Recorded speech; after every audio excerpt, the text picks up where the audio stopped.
नमस्कार, जय हिंद। देखिए, आप लोगों को मैं पहले से सूचित करना चाहता हूँ कि शुरुआत में हमने इतिहास की चर्चा की थी। एक क्लास हमने इतिहास की करी थी। उसमें हमने बताया था इतिहास क्या है और इतिहास को अध्ययन की दृष्टि से हम लोगों ने 3 भागों में विभाजित किया था सुविधा की दृष्टि से, जिसमें पहला हमने कहा था प्रागैतिहासिक काल, दूसरा इतिहास का विभाजन किया था तो उसको कहा था आद्य ऐतिहासिक काल, और तीसरा हमने कहा था ऐतिहासिक काल। और तीनों को इस आधार पर विभाजित किया था कि प्रागैतिहासिक काल को कहा था इस काल में पुरातत्व प्रचुर मात्रा में मिलते हैं भारत में, लेकिन साहित्य नहीं मिलता है। ठीक है, साहित्य का साक्ष्य नहीं था क्योंकि उस समय समाज ऐसा था, समाज का निर्माण ही नहीं हुआ था।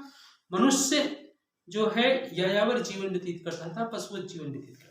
ठीक है ना, पुरातत्व मिलते थे। इसके बाद दूसरा काल हमने निर्धारित किया आद्य ऐतिहासिक काल। आद्य ऐतिहासिक काल में साहित्य भी मिलता है, पुरातत्व भी मिलता है, लेकिन साहित्य बहुत स्पष्ट नहीं है। कहीं कहीं साहित्य अनुश्रुतियों के आधार पर, जैसे वैदिक काल में अनुश्रुतियों के आधार पर था, लेकिन वैदिक काल में अनुश्रुतियां थी और अनुश्रुतियों का साक्ष्य बाद में संकलित होकर दिखाई पड़ता है। ठीक है ना। और तीसरा हम लोगों ने कहा था ऐतिहासिक काल, जहां से पुरातत्व और साहित्य दोनों साक्ष्य प्राप्त थे। पुरातत्व की चर्चा हम लोगों ने किया था। तो पुरातत्व ये बताया था आपसे कि पुरातत्व वे चीजें होती हैं जो हमको साहित्य के साथ प्रमाण प्रस्तुत करती हैं। ठीक है, तो साहित्य और पुरातत्व जब मिल जाते हैं, एक ही बात कहते हैं, साहित्य और पुरातत्व, तभी हम ऐतिहासिक चीजों उनको साक्ष्य रूप में मानते हैं और तभी इतिहास बनता है। ठीक है ना, और तभी उसका प्रामाणिकता उसकी मानी जाती है, जबकि इतिहास के साहित्य और पुरातत्व दोनों एक ही चीज, एक ही बात बता रहे हैं। ठीक है ना, जैसे पुरातत्व में हमने क्या क्या लिया था, हमने लिया था पुरातत्व में जैसे अवशेष हो गए, बिल्डिंग हो गई, भवन हो गए, और अभिलेख हो गए, सिक्के, गुहालेख, स्तंभ लेख, ये सारी चीजें जो है हम लोग पुरातत्व के अंतर्गत लेते हैं। ठीक है ना, तो इतिहास को हम लोग इतिहास को डिवाइड किया था हमने। अब कहा कि प्रागैतिहासिक काल सबसे पहले पढ़ेंगे, तो प्रागैतिहासिक काल को भी हम लोग को 3 भाग में विभाजित किया हुआ है। एक भाग है पुरापाषाण काल, ठीक है, दूसरा भाग है मध्यपाषाण काल और तीसरा नवपाषाण काल। इसका काल निर्धारण होता है, तो काल निर्धारण इसके अवशेषों की कार्बन डेटिंग या यूरेनियम डेटिंग से इसकी काल निर्धारित होती है। तो अलग अलग स्थलों के, विश्व के अलग अलग स्थलों के अलग अलग साक्ष्य और उसका काल निर्धारित होते हैं, जिसमें भारत के जो स्थल प्राप्त होते हैं उन स्थलों में लगभग 5 लाख वर्ष से 30,000 ईसा पूर्व तक पुरापाषाण काल के स्थल प्राप्त होते हैं। मध्यपाषाण काल के स्थल 30,000 ईसा पूर्व से लेकर 8,000 ईसा पूर्व तक के स्थल प्राप्त होते हैं, जिसमें नवपाषाण काल में कहीं कहीं 9,000 ईसा पूर्व है और कहीं कहीं 8,000 ईसा पूर्व के, और ये काल है आपका 9,000 ईसा पूर्व से लेकर 4,000 ईसा पूर्व तक। ठीक है ना। अब देखिए, पुरापाषाण काल को भी हम लोगों ने 3 भागों में विभाजित किया है। एक है निम्न पुरापाषाण काल, मध्य पुरापाषाण काल और उच्च पुरापाषाण काल। ठीक है ना। देखिए, इस काल में सिर्फ पुरातात्विक साक्ष्य ऐसे साक्ष्य होंगे, पुरातात्विक साक्ष्य ऐसे साक्ष्य होंगे जो उस काल का मनुष्य उन उपकरणों का प्रयोग, उपकरण का प्रयोग मतलब घर तो था नहीं, वह यायावर जीवन व्यतीत करता था, शिकारी जीवन व्यतीत करता था, एक स्थान से दूसरे स्थान पर भोजन की तलाश में भटकता रहता था, एक स्थान से दूसरे स्थान पर जाता था। वहां पे मिले उपकरणों के आधार पर यह कहा जाता है कि यहाँ पे कुछ समय उस मनुष्य ने व्यतीत किया होगा। ठीक है, आप जानते हैं कि मनुष्य का क्रमिक विकास हुआ है। इस क्रमिक विकास में पहले मनुष्य क्या करता था, दोनों हाथ और पैरों के सहारे चलता था। फिर वो जंगल से मैदान की तरफ आया, तो उसमें रामापिथेकस ने ये जंगल से मैदान की तरफ जाने का प्रयास किया। ठीक है ना, और ऑस्ट्रोपिथेकस नाम का मनुष्य बंदर, वह मैदान की तरफ प्रवेश किया। ठीक है ना, और उसमें इसी क्रम में दूसरा मनुष्य ऑस्ट्रोपिथेकस के बाद आता है लिएंडरथल। लिएंडरथल के बाद उससे बुद्धिमान प्राणी आता है, वह उसका नाम है क्रोमैग्नान। और क्रोमैग्नान से ज्यादा महत्वपूर्ण और बुद्धिमान मनुष्य आता है कौन सा, वह आता है होमो सैपियंस। ठीक है ना, इस तरह का क्रमिक विकास मनुष्य का हुआ है। ठीक है, तो अगर देखा जाए इसके उपकरणों का भी क्रम इसी तरह से है। कैसे उसने अपने उपकरणों का मतलब शिकार के उपकरण, जैसे आप देखिए पहले क्या करेगा, बड़े पत्थर का प्रयोग करेगा, फिर उसको लगेगा बड़े पत्थरों से मारने पर आसानी से नहीं मृत्यु होगी, चोट नहीं लगेगा, तो शिकार हमारा घायल हो जाएगा, सिर्फ बच जाएगा। मृत्यु होने के बाद उस शिकार की मृत्यु होगी तभी वो उसको भोजन के रूप में ग्रहण कर सकता है, क्योंकि वह कच्चे मांस ही खाता था। तो पहले बड़े उपकरणों का प्रयोग करता है, धीरे धीरे उन उपकरणों में भी, उन पत्थरों में भी बदलाव होगा। छोटे पत्थर बनाना शुरू करेगा, फिर उसमें धार देगा, धार देने के बाद छिद्रक बनाएगा, प्रक्षेपास्त्र बनाएगा, धीरे धीरे उसके उपकरण में भी बदलाव होगा। प्लस वह यायावर जीवन से एक तरह पशुचारी जीवन से अस्थायी जीवन की तरफ प्रवेश करेगा, पशुपालन सीखेगा। ये क्रम है मनुष्य का, ये क्रम है जिससे मनुष्य धीरे धीरे अनुभव से सीखता हुआ एक अस्थायी जीवन व्यतीत करने का प्रयास करता है। ठीक है ना, जिसको हम एक काल के रूप में देखते हैं। पहले हम बात करेंगे निम्न पुरा पाषाण काल। तो निम्न पुरा पाषाण, देखिए एक चीज जान लीजिएगा, मैं आपको यहाँ पे क्लियर कर दे रहा हूं कि इन आधारों पर, ठीक है ना, इन आधारों पर यह निर्धारित किया जाता है कि निम्न पुरा पाषाण काल में मनुष्य ने कैसे उपकरण प्रयोग किए हैं, कैसा जीवन व्यतीत किया है। मध्य पुरा पाषाण काल में मनुष्य ने कैसे उपकरण प्रयोग किए हैं और कैसा जीवन व्यतीत किया। फिर उच्च पुरा पाषाण काल में उसने कैसे जीवन व्यतीत किया और कैसे उपकरणों का प्रयोग किया, और ये उपकरण किन किन स्थलों पर मिले हैं, इसका उत्खनन किसने किया, इसकी खोज किसने किया, और किसने इस पे, देखिए एक चीज जान लीजिएगा, बड़े परीक्षाओं में जैसे टीजीटी, पीजीटी या असिस्टेंट प्रोफेसर में बड़े गहन और मतलब जटिल क्वेश्चन भी पूछे जाते हैं, लेकिन सामान्य परीक्षाओं में, सामान्य कमेंटेटिव परीक्षाओं में बड़े क्वेश्चन पूछे जाते हैं जिनको भी आप करने में सक्षम होंगे। अगर इस वीडियो को देखेंगे तो आप इन फ्यूचर, भविष्य में अगर आप इतिहास से एमए किए होंगे तो अगर टीजीटी पीजीटी देना चाहेंगे या असिस्टेंट प्रोफेसर भी देना चाहेंगे तो ये सारी चीजें आपके लिए काम किया हो जाएंगी, जिसमें आप समझ लीजिए कि मैं आपको यहाँ से क्रमबद्ध तरीके से पूरा इतिहास का वीडियो दूंगा जो आपको कहीं और मिलेगा नहीं। तो कृपया हमारे वीडियो को लाइक करिए और सब्सक्राइब जरूर करिए, क्योंकि हम क्रमबद्ध वीडियो बनाएंगे और उस वीडियो में सारी चर्चा करेंगे और एक सीक्वेंस में, एक क्रम में करेंगे, जिससे आप अपने तैयारी अच्छी स्तर पे बना सकते हैं। ठीक है ना, देखिए निम्न पुरा पाषाण कालिक स्थल जो है, निम्न पुरा, देखिए पहले तो सबसे पहले हम बात करेंगे इसकी सबसे पहले खोज, मतलब सबसे पहला उत्खनन या इसका उल्लेख, सबसे पहले बार जो है इसका उल्लेख ये किया गया कि पहले में भारत में भी निम्न पुरा पाषाण काल में भी लोग रहते थे। तो इसका उल्लेख कब मिलता है, तो इसका उल्लेख मिलता है 1863 में। ठीक है ना, कब मिलता है, 1863 में। 1863 में कौन करता है, उसका नाम था, आप जानते हैं 1863 का काल कब का था, इस समय ब्रिटिश हुकूमत भारत में राज कर रही थी। ठीक है ना, ये तो जानते ही हैं, ब्रिटिश भारत में थे। ठीक है, तो ब्रिटिश लोगों ने एक भारतीय पुरातत्व या भारतीय भूतत्व सर्वेक्षण विभाग बनाया था। क्या नाम था उसका, नाम भारतीय भूतत्व, ठीक है, भूतत्व सर्वेक्षण विभाग, ठीक है ना, सर्वेक्षण विभाग बनाया था। ठीक है ना, और इस विभाग का कार्य किसको दिया था, भारतीय भूतत्व सर्वेक्षण विभाग का कार्यभार किसको दिया था, रॉबर्ट ब्रूसफुट को। किसको दिया था, रॉबर्ट ब्रूसफुट को। ठीक है ना, रॉबर्ट ब्रूसफुट को। ठीक है ना, और रॉबर्ट ब्रूसफुट ने, ठीक है ना, ध्यान दीजिएगा, रॉबर्ट ब्रूसफुट ने निम्न पुरापाषाण काल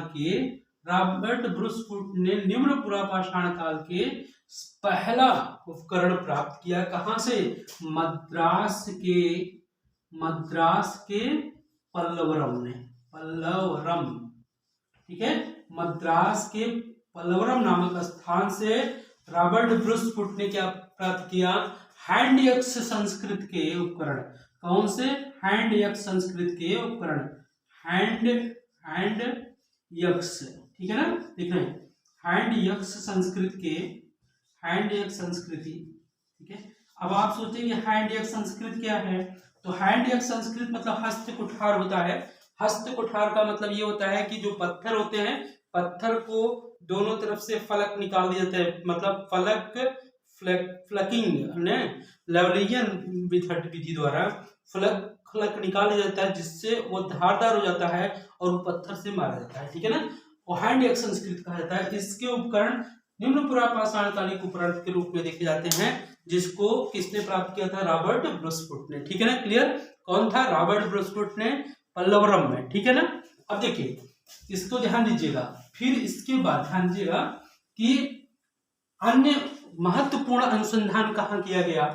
सबसे महत्वपूर्ण स्थान किया गया कहाँ पे? सोहन नदी घाटी पे, ठीक है, सोहन नदी घाटी, ठीक है, सोहन नदी घाटी संस्कृति, ठीक है ना, सोहन नदी घाटी संस्कृति, ठीक है ना।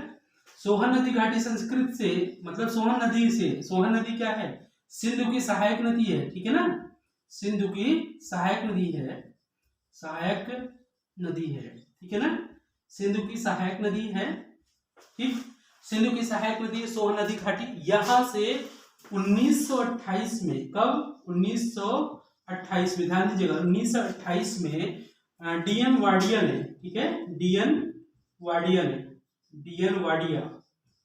ने यहाँ पे उत्खनन कराया, ठीक है, और बहुत सारे उपकरण प्राप्त किए कहाँ? सोहन नदी घाटी से। सोहन नदी घाटी संस्कृत के जो उपकरण प्राप्त होते हैं वो उपकरण कहलाते हैं कौन से?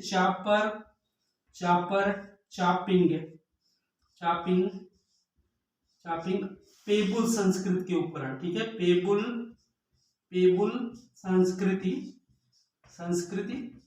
ठीक है, संस्कृति के उपकरण, ठीक है ना, के उपकरण, ठीक है, संस्कृत के उपकरण कौन प्राप्त किया?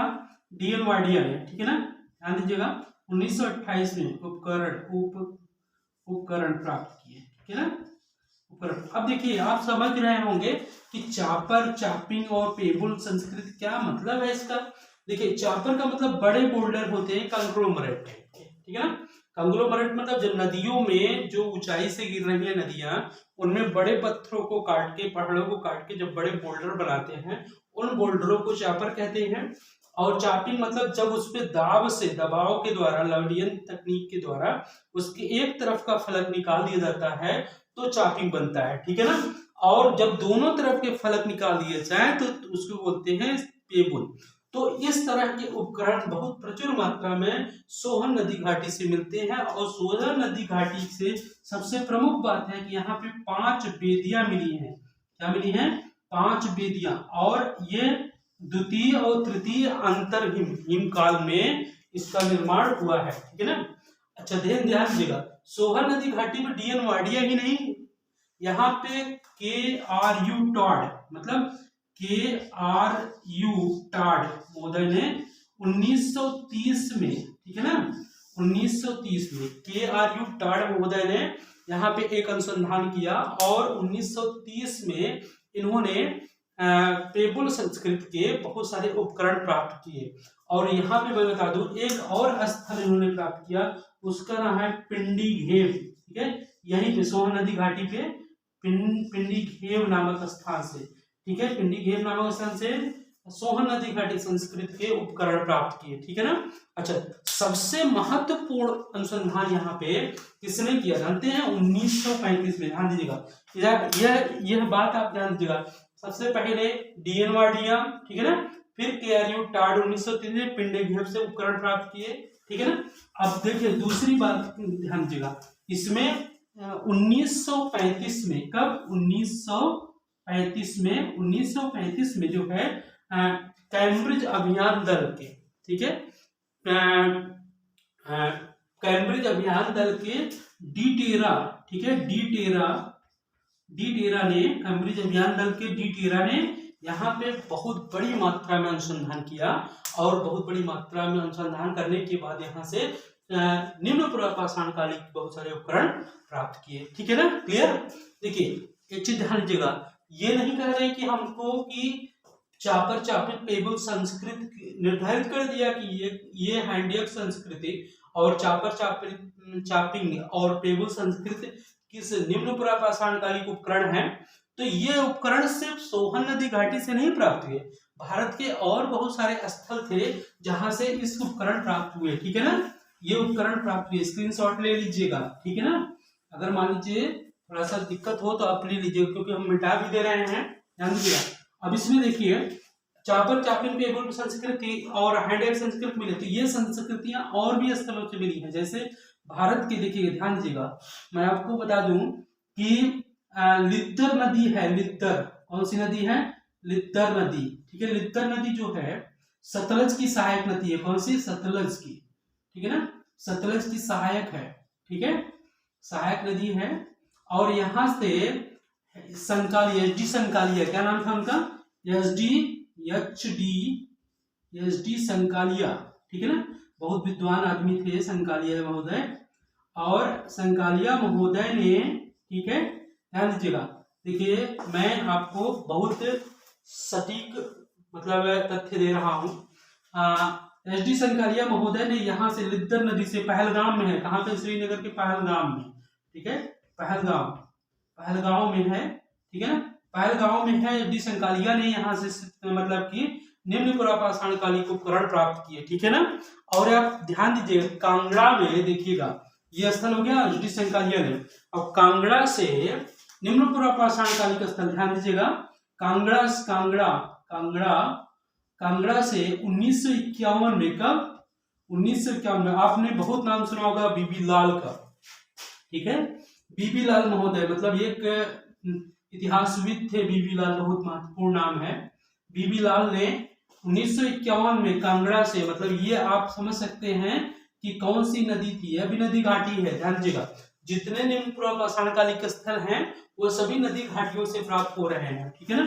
तो कांगड़ा में जो है ये आपका ब्यास और बाणगंगा, ठीक है, बाणगंगा, ब्यास और बाणगंगा नदी घाटी जो है, नदी घाटी से बीबी लाल महोदय ने, ठीक है, बीबी लाल महोदय ने निम्न पाषाण कालिक उपकरण प्राप्त किए, जो पेबुल और किसके, पेबुल संस्कृत से बने हुए उपकरण थे, जो निम्न पुरापाषाण कालिक उपकरण है, ठीक है ना। अब ध्यान दीजिएगा, ये जितना लिखा है आप लिखते जाइएगा, पेबुल संस्कृत, ठीक है ना। और दूसरी बात देखिए, दूसरी बात कर रहे हैं उत्तर प्रदेश में, देखिए उत्तर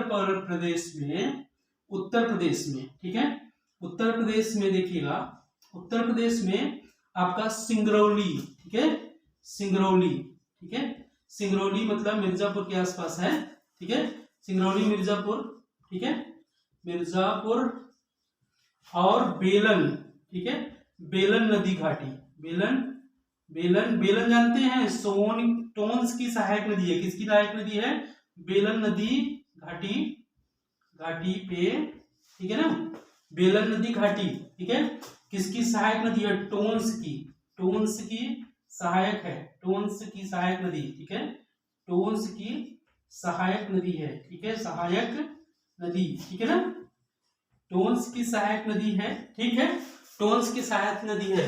और यहाँ पे इलाहाबाद विश्वविद्यालय के कौन, जी.आर. शर्मा महोदय ने, जी.आर. शर्मा, ठीक है ना, जी.आर.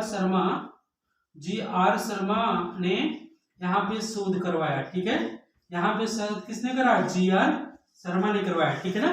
सिंगरौली, मिर्जापुर और बेलन नदी घाटी में जी.आर. शर्मा ने निम्न पुरापाषाण कालिक उपकरण, हालांकि ये बेलन नदी घाटी जो है, ध्यान दीजिएगा, इलाहाबाद में है, ध्यान दीजिएगा, इलाहाबाद में, कहाँ पे है, इलाहाबाद, ठीक है, इलाहाबाद को क्या कहा जाता है इस समय, बताइए, इस समय प्रयागराज हो गया है, ठीक है। प्रयागराज से बेलन नदी घाटी से टोंस की सहायक नदी है, यहाँ पे निम्न पुरापाषाण कालिक उपकरण प्राप्त हुए हैं। कहां से? इलाहाबाद की बेलन घाटी से। हालांकि बेलन घाटी से मध्य पुरापाषाण काल और उच्च पुरापाषाण काल के भी स्थल प्राप्त होते हैं, ध्यान दीजिएगा, ठीक है ना। इसमें थोड़ा बड़ा वीडियो बन जाएगा, घबराइएगा मत, ठीक है। और मैं सारी चीजें बताऊंगा, ठीक है।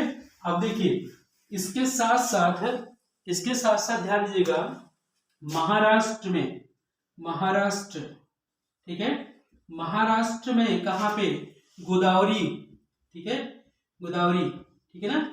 महाराष्ट्र में गोदावरी नदी की सहायक नदी है कौन सी? प्रवरा, प्रवरा नदी घाटी, ठीक है ना। प्रवरा नदी घाटी से भी कौन से स्थल प्राप्त हुए हैं? निम्न पुरापाषाण कालिक स्थल प्राप्त हुए, ठीक है।